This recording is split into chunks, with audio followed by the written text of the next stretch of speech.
This morning in our series on the money, we are conquering our financial fears. They can change as we age, so it's important to have conversations and sharpen those financial skills. So here to help us is financial expert and host of the So Money podcast, Farnoosh Torabi. Good morning to you. Good morning. Okay, so we're going to take this a age at a time. We're going to start with Generation Alpha. I had to check. That's ages 14 and under.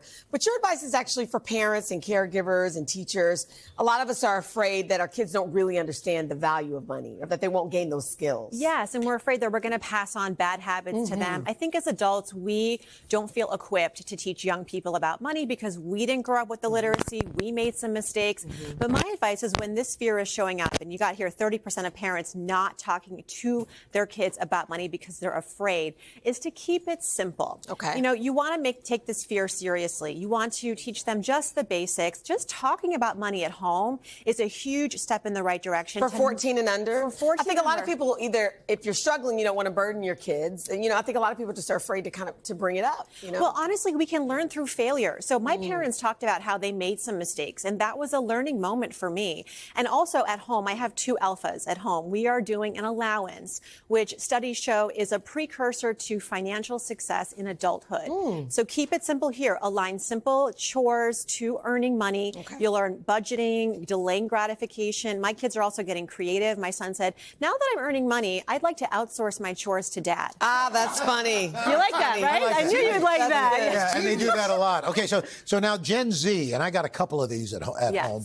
What are their big financial? So they're worried about not having enough. 52% worried about making wrong decisions with their money.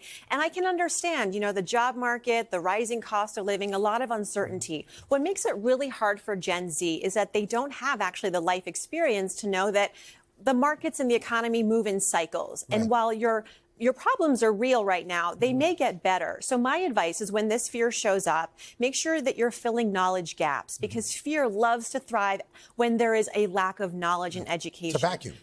So read books, listen to podcasts, find people you can trust to learn from, and then control what you can control. So 40% of this generation is underemployed. That means they've got college degrees, working in jobs that don't require college degrees. Oh, wow. So they're probably making less. Fill those gaps by earning more through a side hustle, asking for more money at work, things that you can control. Which is a lot of things that we did when we were younger. Yes, exactly. So, Farnoosh, the next financial fear deals with something called FOMO. These are folks who are afraid of missing out on financial milestones or other milestones? Especially real estate. So if you're anyone who's especially a millennial right now trying to buy a home, the supply demand is just out of whack. And so 96% are blaming the current market conditions for not being able to buy a home. But more than that, more than half think they will never be able to buy a home. They're missing out on what they think is a way to build wealth. But here's what I want to tell this generation. Owning a home is sometimes an investment. It's always an expense. Yeah. All right. So if you want to build wealth, you can also invest in the stock market. And now renters who are not buying, they're being strategic by taking money that they would have put towards a down payment into the stock market.